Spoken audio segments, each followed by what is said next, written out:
While it is one of the newer towns here in Connecticut, named back in 1869, Plainville is full of interesting stories of its past, while its eye is on the future.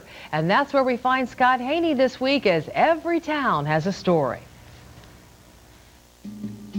Welcome to Plainville. Plainville was part of Farmington until 1869, and the reason we broke away from Farmington was because we were making a lot of money and they were taking all the tax money. Making money on? We made all sorts of tinware and shipped it out, a lot of farm products, and we shipped out carriages, we shipped out wagons, we shipped out sleighs, and the canal, of course, was open until freeze-up. The canal Ruth refers to, the Farmington River Canal. It went right through Plainville from 1828 to about 1848. You're looking at a model representing the canals from back in the day. The canal was 35 feet wide on the top, 4 feet deep. The freighters were up to 70 feet long, but only 11 feet wide. With no river nearby, no train yet, no nothing except bumpy dirt roads to ship the wares of Plainville, this man-made canal made transportation much easier. Although most of the canal in Plainville is long gone, you can still enjoy this restored portion in Norton Park. And this is why we developed so well in the 1820s through 40s. Plainville is also home to the oldest airport in the state, Robertson Airport. The first flight out, 1911. And that was Nels Nelson, who's very famous for his exploits as a young wild aviator. He flew about 20 feet. But that was the first recorded flight in Plainville. That flight actually took place in Tyler's barley field, a farm until years later, when a man named Stan Robertson came along and began what the airport is today, catering to private aircraft and corporate jets. And coming up, as every town has a story continues from Plainville, Scott takes us to a family-owned bakery that's been rising and shining for over 100 years. 14 years ago, Kenneth and Laura Rogers, brother and sister, were asked by their father if they were interested in taking over the family bakery business. Both agreed. It was started in 1899 and would continue. Every Town Has a Story continues now from Plainville. How long have you been in business? 105 years. 105 years. Yep. 105 years of freshness. Yep, my great-grandfather started it in 1899. And since then, Rogers has remained Rogers. Ken and his sister Laura are fourth-generation owners. And 14 years ago, I was working with GE. I was in another state. They called me and had me speak with my sister and asked if I would like to take it over with my sister because they wanted to start the retirement process. Ken in the business world, Laura gearing up for a career in psychology. Nothing would put their family-owned bakery business on the back burner. Was it something that you wanted to do? Oh, definitely. I love it. I love the fact that it's in our blood, as it were, because everything is made from scratch every day. I'll start making the donuts. I'll make the crullers and the rest of the varieties of donuts. According to Ken, they've got what nobody else makes.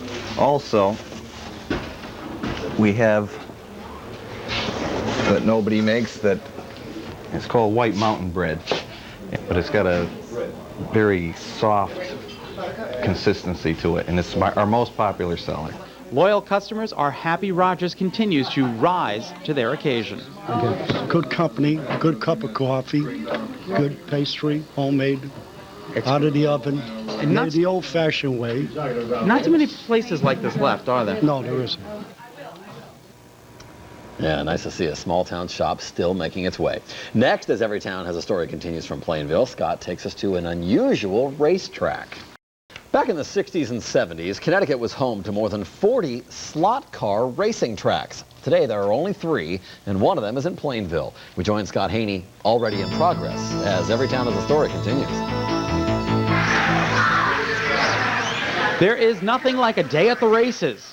And at this race, it's comfortable, indoors with heat on a cold winter's day. We're slot racing at Rapid Raceways in Plainville. Rapid Rick is the owner. And I've raced right through the 80s and 90s and still race competitively today. I was national champion in 86 and ranked 9th in the world 86 and 87. Slot car racing here in Connecticut used to be a much bigger business. It's in the 70s, 60s. Connecticut had 47 tracks. When the rents were, fair, there were there are facilities with 5, 6 tracks. Right in this little area here, there were 7 tracks alone. How many are there left now in Connecticut? 3. 3. Yeah. That's it. Yes. When we visited, kids were everywhere, all vying for an opportunity to set the pace and begin a race. It's something to do that's extremely fun, and it's also a very competitive side to it, too. As I quickly learned when I sat down to compete against these little speed racers, the race lasted 5 minutes. And even though I tried to let these kids win, I still managed to come in first. I'm sorry about that. All right, even though I was excited to win, the better reason to come. And just have fun. It doesn't matter about winning. You just want to have fun. And as every town has a story continues, next from Plainville, Scott takes us to a home filled, and we mean filled, with tins. We're pretty sure you've heard of the lovable Tin Man from The Wizard of Oz. Well, we wanted to know if you're familiar with the Tin Lady from Plainville. If not, get ready. Every Town Has a Story continues right now.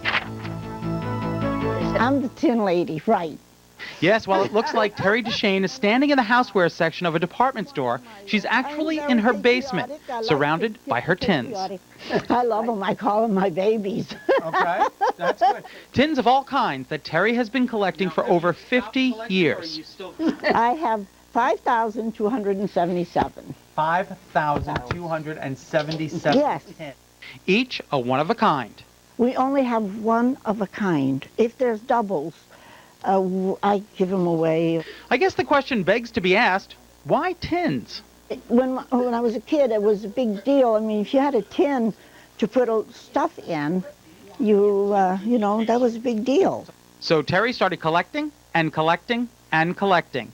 And with a little help from her friends Rose and Joe Plord, they've got all the tins shelved and categorized. We try to put them where we can find group to begin with.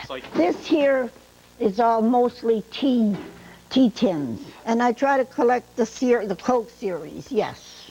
Although this display is not open to the public, that's something Terry would like to change. Scott, I'd love to display them somewheres, but I don't have the means. They should put your face here. You think so? I think so, because you're the Tin Woman. Only Scott.